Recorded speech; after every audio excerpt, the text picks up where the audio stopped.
Mrs. Maxim stood up in the aisle at the front of the bus. "Welcome to Irontown, USA," she said. "We are in Negaunee. Irontown, USA is Negaunee's nickname because iron ore was first discovered here," Mrs. Maxim explained.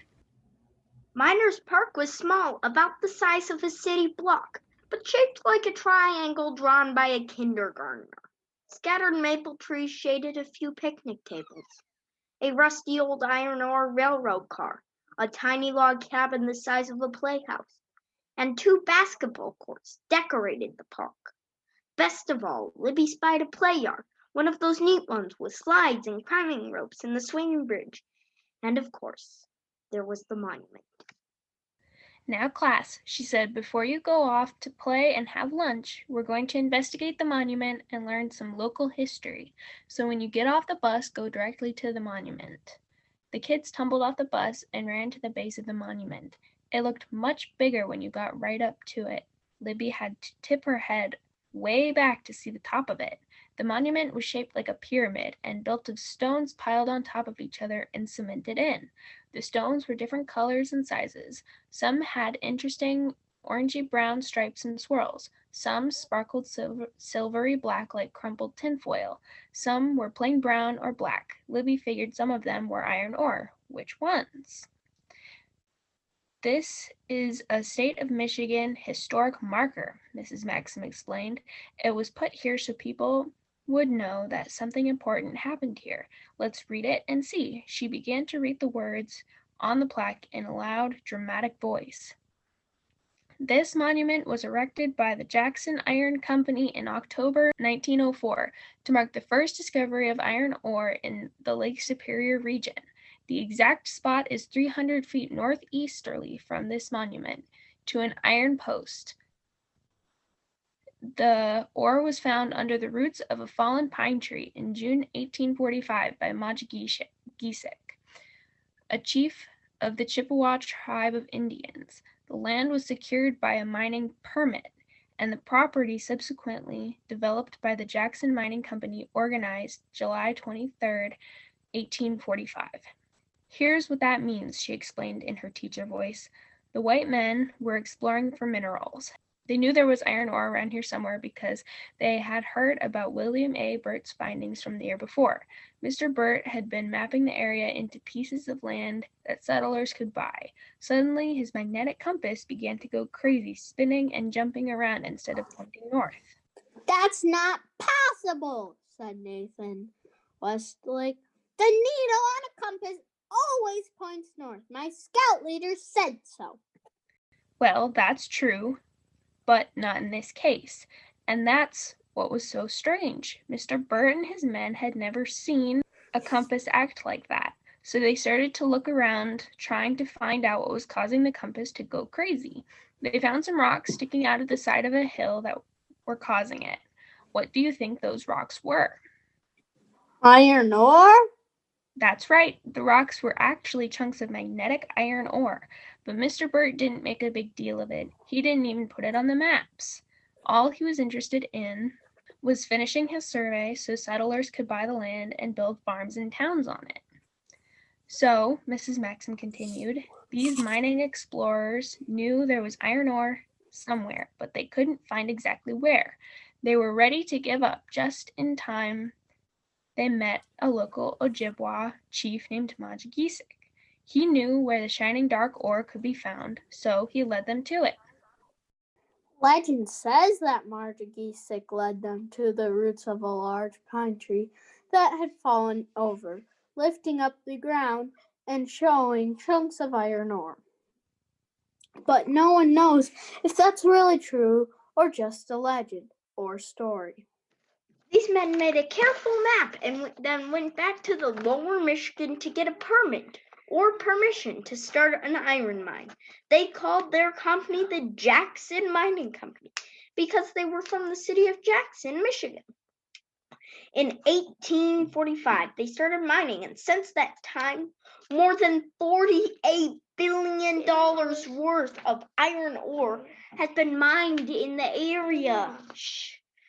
That's 48 followed by 9 zeros. And it's $47 billion, more than all the gold in the California gold rush. From the backside of the monument came Nathan Westlake's voice. Miss Maxim, there's another plaque back here that says this monument was taken apart and moved here from its original site. Mrs. Maxim came marching back around to their side, kids straggling after her. So the actual site, Mrs. Maxim looked around, her forehead wrinkled while she figured it out. She pointed across the highway toward downtown Agani. Actually, it's about 1.5 miles that way where Majigishik led them. But don't forget, it looked a whole lot different here in 1845. There were no towns, not even Marquette, only forests, Native American villages, and hunting grounds. Okay, kids, take a look around, study the monument, think about what happened and how it affected the history of Upper Michigan. Then you can go play, and I'll set up the lemonade for lunch at that picnic table. Stay inside the park and out of the streets. On the west side of the monument, one rock really interested her. It was cemented and just above the plaque. It was shaped like a flower pot and it was shiny silvery color. She wanted to touch it.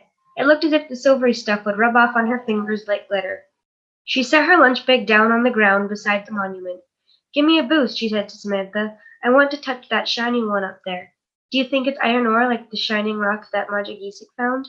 Uh-huh, Samantha shook her head. We'll get in trouble. For once in your life, don't be such a goody-goody, Libby coaxed.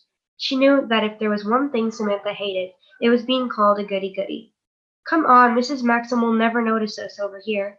She'll be too busy making sure no one gets pushed off the bridge or hit in the head with a swing or something. Now boost me up. Higher, boost me higher, she called down to Samantha. Samantha grunted and strained to raise her arms. Finally, Libby's fingers touched the silvery stone. I got it, she yelled.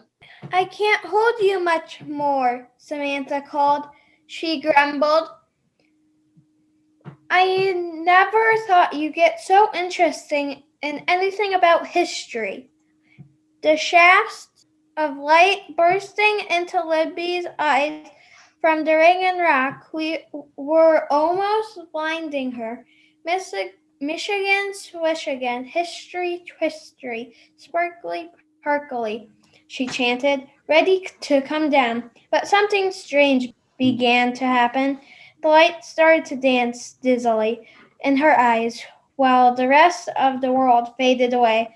She felt weird, lightheaded, out of control. It felt as if some strange and powerful magnetic force was drawing her in, stretching her towards the sparkling lights inside the shining rock. It pulled her until her hand,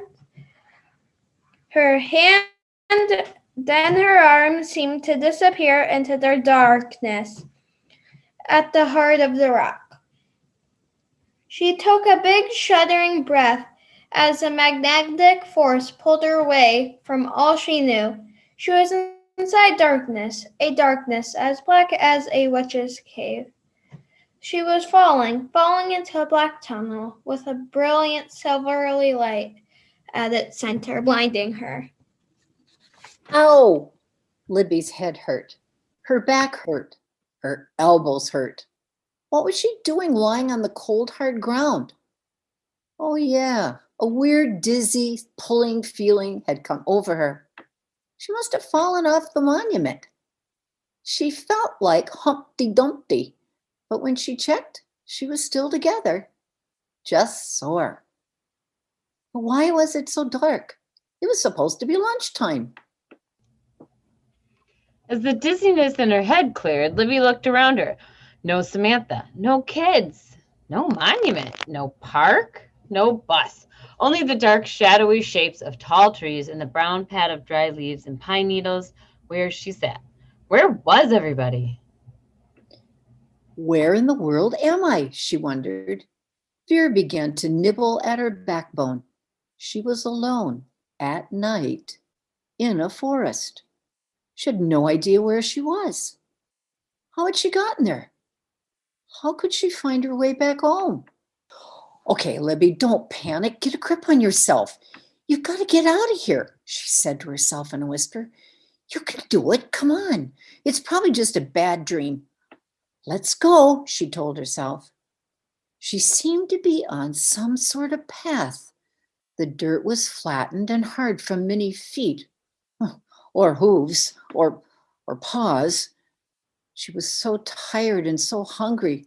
It was way past lunchtime, and she was cold. Just when she felt she couldn't walk another step, the lights seemed to get bigger and brighter. She heard voices. They were muffled and not so understandable. They had to be human voices. Bears would sound like horse growls, wouldn't they? She made her tired legs move faster. Then suddenly the trees and bushes ended. She found herself at the edge of a clearing, looking at a strange and awesome sight. In the middle of the clearing, a campfire burned, tossing crackly sparks high into the air. That must have been the dancing light I saw, she thought. Behind the fire, the dark ripples of a lake shone with silvery tips where the moonlight glanced. The moon itself hung over high hills that surrounded the lake on all sides except this one. To Libby, the hills surrounding the lake looked like a large cupped hand holding water to drink. Here, on the wrist side, the clearing swept down to the lake and became a beach where two canoes rested half in and half out of the water. On both sides of the campfire, Libby saw the strange, huddled shapes of rounded tents or huts. But the strangest sight of all was the people who sat around the campfire. They didn't look like any campers she'd ever seen. A voice came out of the darkness behind her. Libby felt like she nearly jumped out of her skin at the sound. Who are you? What do you do here? The voice asked. I am Libby Larson. I am lost. I was in the forest and I saw a light, so I followed it. The girl looked at Libby suspiciously for a long moment. Then she seemed to decide something. She nodded once and said proudly, pointing to her own chest, "Me sailing with the wind. White man named Charlotte, daughter of Maji Gisik." Maji Gisik? Yes, the girl nodded. My father. She pointed at the group of men by the fire. Her finger jabbed directly towards the man in the red jacket. But she searched her brain, trying to remember what the plaques on the monument had said. But Maji Gisik lived in the 1800s. Yes, white man, say year 1845, Charlotte replied, with a look that wondered why Libby didn't know what year it was. Ha, she said with disdain. White men come many weeks' journey. Look for shining rocks. They call iron. They not find. Beg father help them. My father great man. He know earth, share earth. When sun come up, he show way to the shining rocks. Libby could scarcely believe what she was hearing. It was the same Maji Gisik that Mrs. Maxim had talked about. The same one on the monument, the one who led the mining explorers to the discovery of iron ore in 1845. And she was here. She would see it happen in the morning. But how could that be? Libby's mind raced with possibilities. She must have somehow traveled back in time. She had fainted or something, and when she woke up, "Oh my gosh," she said in an odd voice. When she woke up on the ground, it was 1845. It didn't seem possible. Could it be a dream? She reached out and touched the buckskin sleeve and then the shining black braid of the girl beside her. Charlotte was real, and if Charlotte was real, then Maji Gisik and the mining men must be real too. Charlotte had been watching the men at the fire. But when did Libby touch her? She turned lost? She asked. Where come from? Come, I take you to the wigwam of father. You stay. After he shows shiny rocks, we go home to Cart River. Take you Father help you find way to family."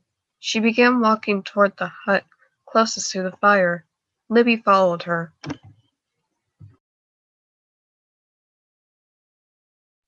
"Sit, rest. I bring food. Make welcome?" She smiled shyly. "Very welcome," Libby replied. While the Indian girl was gone, Libby looked closely at the strange bark walls, the fur rugs, the bark baskets, and wood and bone utensils. She was feeling stranger and stranger. Charlotte returned in only a few moments. She held out a chunk of flat fried bread and a bowl of some kind of stew. Libby was too hungry to even think about what it might be. She discovered it was warm, thick, spicy, and very good. "You like wawash kishi?" Charlotte fumbled for the English word. "Deer?" So that's what it was. Deer meat. Venison. Venison schmezison, Libby mused. "It's delicious." She rubbed her hand in a circle on her stomach and said, "Mmm," to show Charlotte that she liked it. "What means venison schmenison?"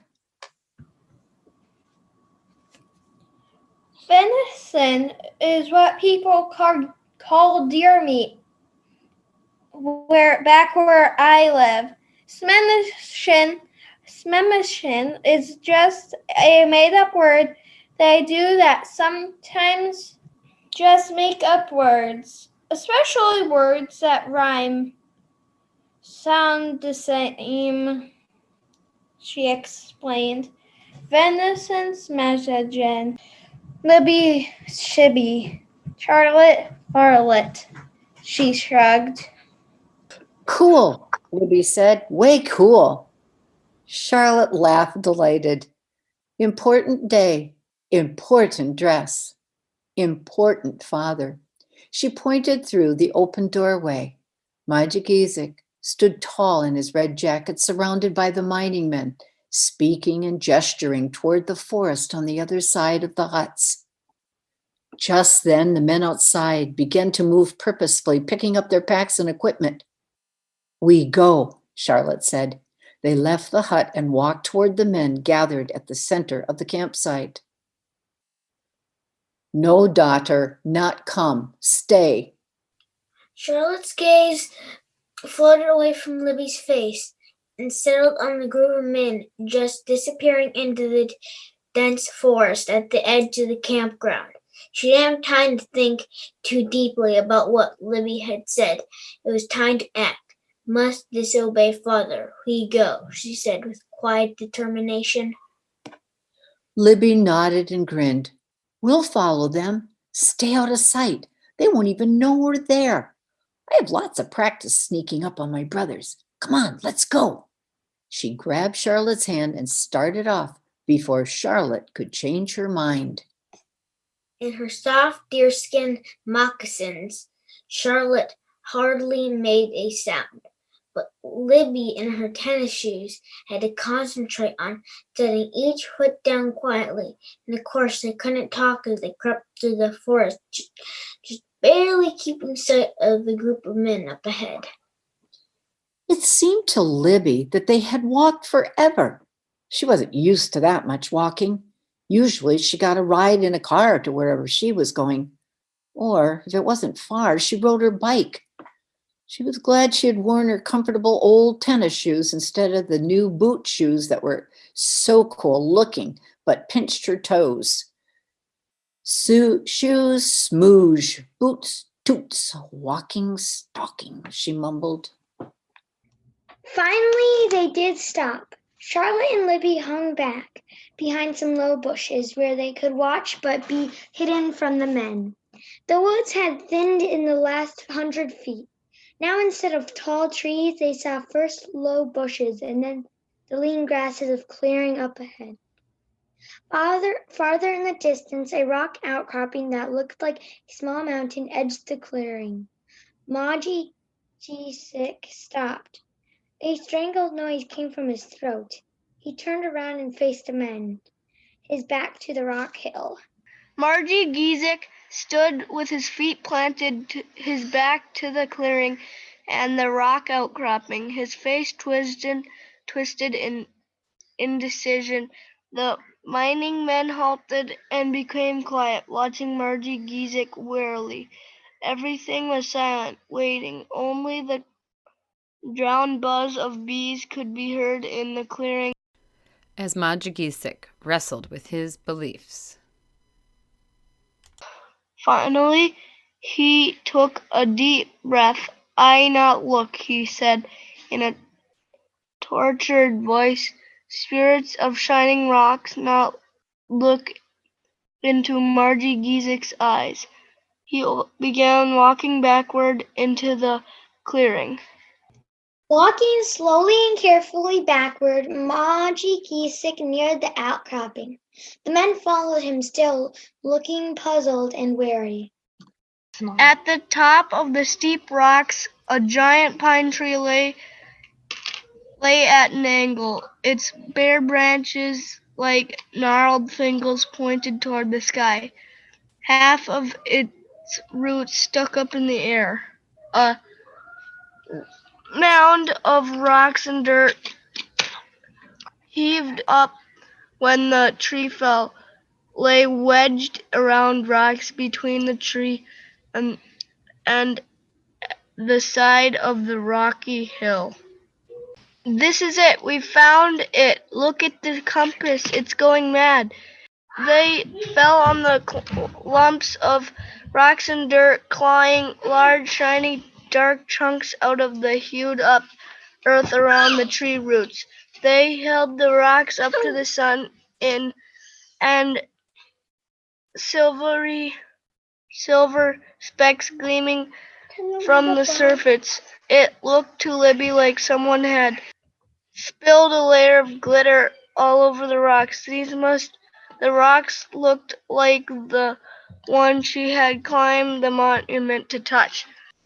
"It is good to share the earth," he said quietly, but there was sadness in his voice. "Yes, me papa," Charlotte said softly. Libby felt a hot lump in her throat that made it hard to swallow. The mining men, still laughing and shouting, began to stuff pieces of the ore into cloth sacks. "What a discovery!" one of them shouted, pointing to the rock outcropping. "This here's a mountain of iron." Their sack bulged with heavy iron ore rocks. Libby didn't know how the mining men would carry them back to camp, let alone all the way back to Lake Superior. Margie Giesecke stayed by himself, standing as tall as and still as the trees around him. But as Libby and Charlotte watched, he seemed to shake himself free of his trance. He straightened his shoulders and reached inside the neck of his jacket. Up came a long buckskin string. On the end of the string hung an ancient-looking dark leather pouch, about the size of Libby's clenched fist. He caressed the soft leather with his fingers for a moment. Then he seemed to gather himself up even taller. He took a deep breath and walked purposely frontwards this time, toward the tree roots and the holes left in the earth, where the shining rocks had been rested. He stood quietly for a moment. Then he began a low chant in what Libby now recognized as the Ojibwa language. He opened the top of the pouch, dipping his fingers and thumb in. He brought out a pinch of something dark and flaky. Margie Giesecke sprinkled this stuff over the tree roots and earth. He made the remaining rocks. He took a few steps to his right. Turning sideways, he faced it another direction and sprinkled more of the stuff. As it sifted down through his fingers, he chanted again, 4 times he did this, each time facing a different direction. What's he doing? Libby finally asked. Father's giving sacred tobacco back to earth. Take from earth, pay back to earth. Thank Earth Spirit for gifts. Oh, Libby said. She thought about Margagisic, thanking the earth for what they had taken. It seemed to her that he wasn't the only one who should be saying thanks.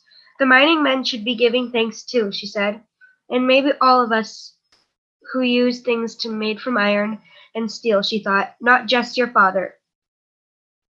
Charlotte shrugged. That is way of my people. It is not way of your people? Libby thought about that for a moment. As she thought, she began to feel ashamed. She felt shame that it wasn't the way of her people. Maybe if it were the world wouldn't be in the mess it was now, she thought. She wasn't sure how to respond to Charlotte's question. Finally, she said, only some of my people. Charlotte nodded, but her eyes were now back on her father. We go, said Margagisic, without glancing at the mining men. He strode out of the clearing and started down the path toward the camping place. As she followed Charlotte and her father away from the discovery site, Libby began to think about what might happen next. It didn't take as long to get back to the camp as it had seemed when they hiked that morning. Libby didn't know what time it was. Splish, splash, mish, mash, she said, trying to grin at Charlotte. But her lower lip trembled, and Charlotte wasn't fooled. Why Libby cry? She asked. Cry? Me? I'm not crying, Libby lied, but Charlotte put her hand gently on Libby's shoulder. I see, she said. Libby not happy? Libby not want to go home? Oh no, Charlotte, I want to go home more than anything in the world. But it's not as easy as you think. You and your father can't take me home. I don't know how to get there. How could she explain to them that they couldn't find her family because they wouldn't exist for another 150 years? No, she couldn't go with them. But what could she so? She couldn't live alone in the forest with the Makwa. Somehow she had to find a way back to her own time, her own home. But how? She had to think. Think, she told herself, pushing on each side of her head with the palms of her hand. She wished she had a smarter brain. With all these questions chased themselves round in Libby's brain, Charlotte had sat very still, watching her. Finally, she spoke. I understand, she said. Something is wrong. Libby wants to go home, but cannot. Why? She watched Charlotte's face, fearing her reaction, but Charlotte only looked solemnly at her and nodded slowly. Yes, she said. Strange clothes. She ran a finger down the side seam of Libby's jeans. Strange moccasins. She touched the shoelaces and then the rubber sole of Libby's tennis shoe. Strange talk. Now I understand. Thanks, Charlotte. I feel better now. But do you believe me? Really? Yes, Charlotte said. I believe spirits do many things people not understand. Spirits of all Anishinaabe, people who come before and after, are all around. Spirits watch. They protect Anishinaabe. Spirits change in one form, then the other. One time and then the other. Spirits live in all things, in all ways, in all times. Maybe spirits move Libby. She shrugged her Charlotte shrug. Many things I not understand, but I believe Libby. Libby looked at Charlotte in awe. Who would have thought that Charlotte would believe her, would accept her crazy story as the truth? Libby wondered what would have happened had things been reversed. One small wormy thought of grief wiggled in her mind. If she got her wish and returned home, she would lose her friend forever. Friends help, Charlotte said. Libby want to go home. I help. But I don't know how to get back. I don't know what to do, Libby wailed, feeling hopeless again. Tell me all that happened, we think, Charlotte said.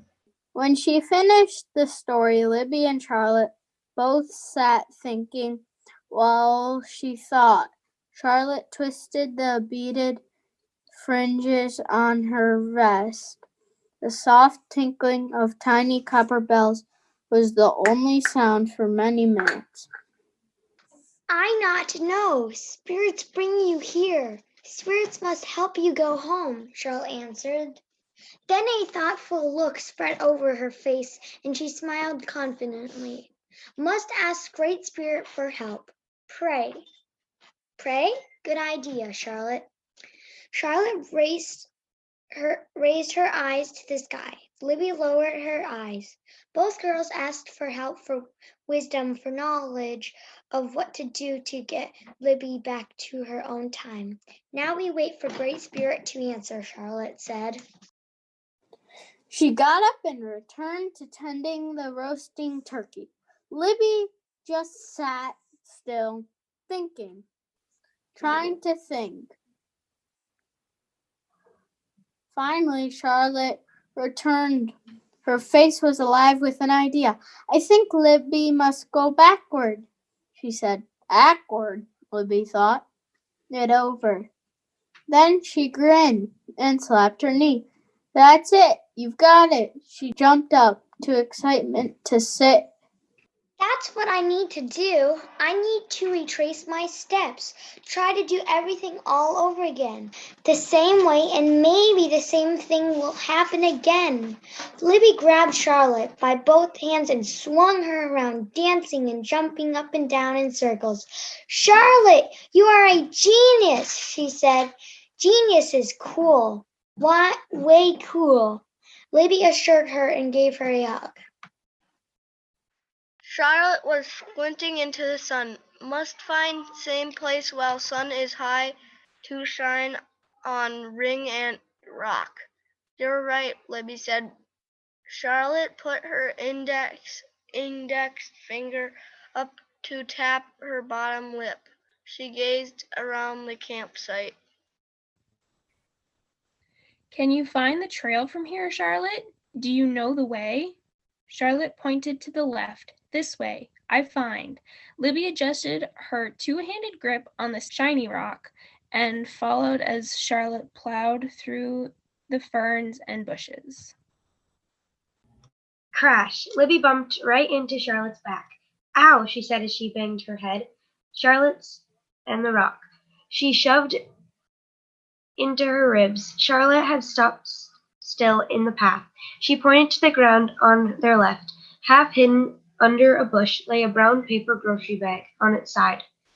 The red words, Econo Valu, looked up at Libby. It's my lunch bag, Charlotte. You did it. You found my bag. This must be the place.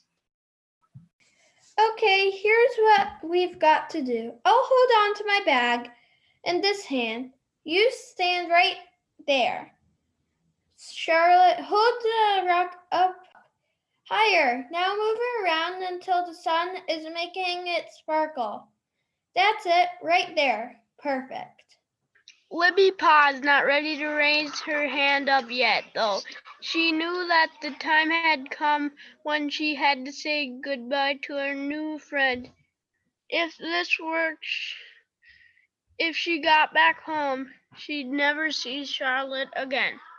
But she didn't know what to say. Charlotte set the rock down. Libby put her arms around the girl and hugged her. I'll miss you, Charlotte. I'm glad you came. I'm glad I saw the discovery of iron ore. But most of all, I'm glad I met you. I will never forget you. We will be friends throughout all the future.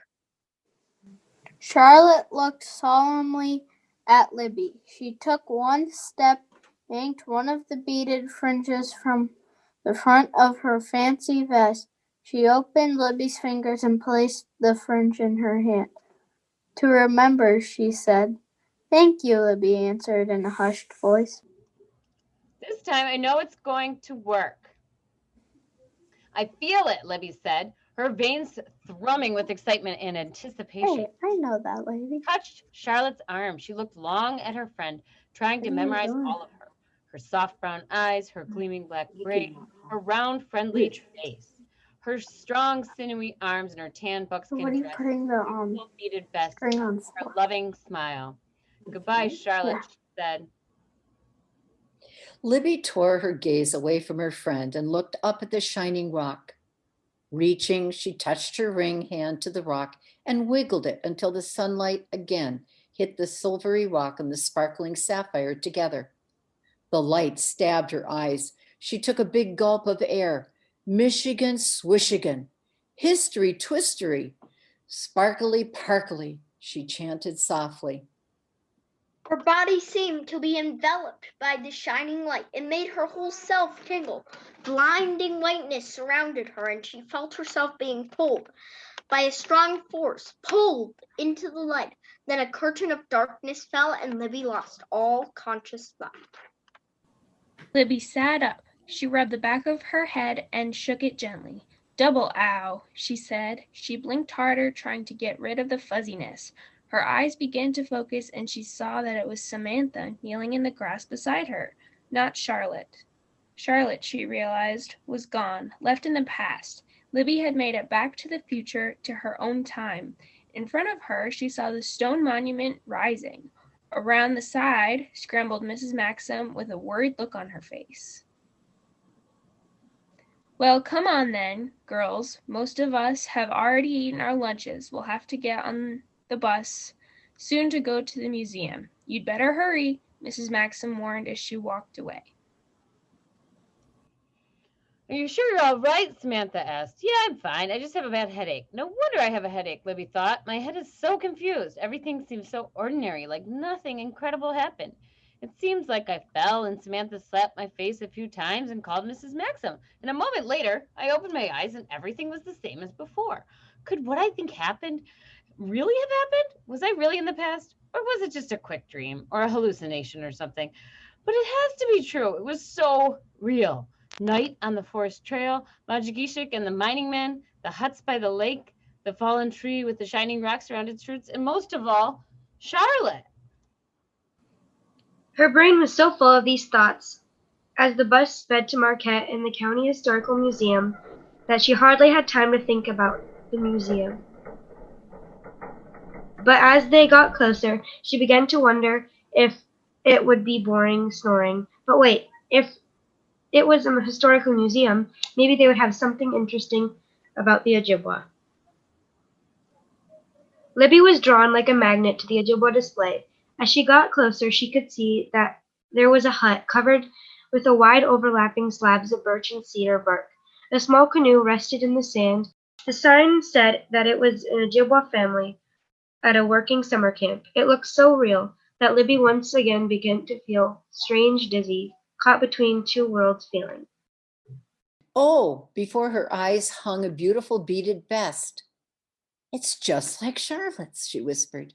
She reached out and touched the glass. Oh my gosh, she exclaimed in whispered awe. Right there on the side, in the fringes, there was a gap, a small empty space as if, could it be? Libby held her breath. She reached down into her jeans pocket. She felt around until her hand closed upon the beaded string of soft leather. She pulled it out and opened her hand. She held the piece of beaded fringe into the empty space. In the fringe on the vest with shaking fingers. It was a perfect match. She felt a shiver down her back. She clutched the fringe to her chest and let her breath out in one long sigh. Her eyes found the card mounted beside the vest and she read the words. This beaded stole, worn at times of celebration and ceremony, was made by Charlotte Kabagam, well-known resident of Marquette County in the late 1800s. So it was real.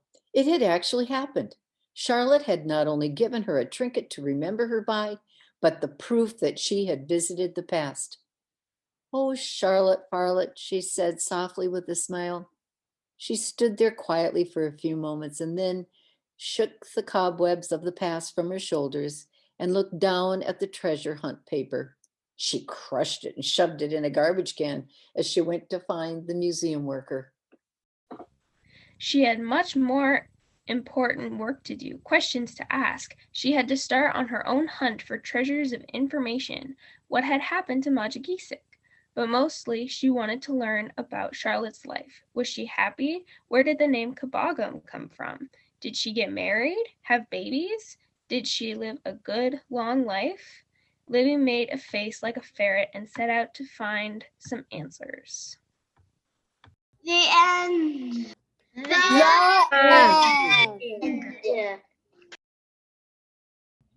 Thanks.